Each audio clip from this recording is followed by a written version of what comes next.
ही उस बच्चे को भारतीय नागरिकता मिल गई। फिर 1 जुलाई 1987 से 3 दिसंबर 2004 के बीच जन्मे व्यक्तियों में यदि माता पिता में से कम एक भारतीय नागरिक था तो ही बच्चे को जन्म के आधार पर नागरिकता प्रदान की जाती थी। विदेशी व्यक्ति कम से कम 11 वर्ष तक देश में रहने के बाद और अपनी पिछली राष्ट्रीयता को त्यागने के बाद भी भारतीय नागरिक बन सकता है, लेकिन उसके लिए उसको OCI यानी कि ओवरसीज इंडियन सिटीजनशिप के लिए आवेदन करना पड़ेगा।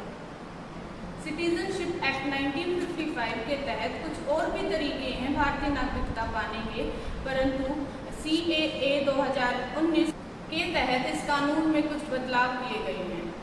स्वागत है आपका टैप्स इन्फो में, और आज हम बात करेंगे CAA यानी सिटीजनशिप अमेंडमेंट एक्ट 2019 और NRC national register of citizens की।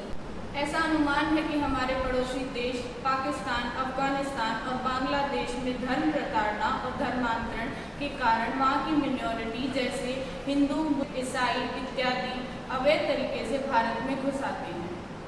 2019 के तहत इन लोगों को फास्ट ट्रैक से भारतीय नागरिकता देने का कानून बनाया गया है, जिसके तहत 1 दिसंबर 2014 से अगर हमारे पड़ोसी देश पाकिस्तान, अफगानिस्तान, बांग्लादेश से कोई माइनॉरिटी व्यक्ति धर्म प्रताड़ना या धर्मांतरण के डर से भारत में अवैध तरीके से घुस आया है तो उसकी जांच कर और उसके 6 साल पूरे होने पर उसे फास्ट ट्रैक कोड के जरिए भारतीय नागरिकता दे दी जाएगी।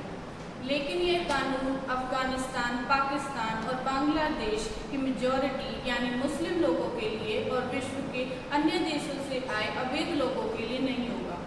NRC यानी नेशनल रजिस्टर ऑफ सिटीजन्स, इसके अनुसार भारत का वैध नागरिक उसे ही माना जाएगा तो सिटीजनशिप एक्ट 1955 के तहत भारतीय नागरिक हैं या जिन्होंने CAA 2019 के तहत भारतीय नागरिकता ली है। इसके तहत भारत के हर नागरिक को अपने डॉक्यूमेंट पेश करने होंगे। यह संशोधन भारत के वैध नागरिकों की पहचान करने के लिए और अवैध रूप से रह रहे विदेशी लोगों को भारत से बाहर भेजने के लिए किया गया।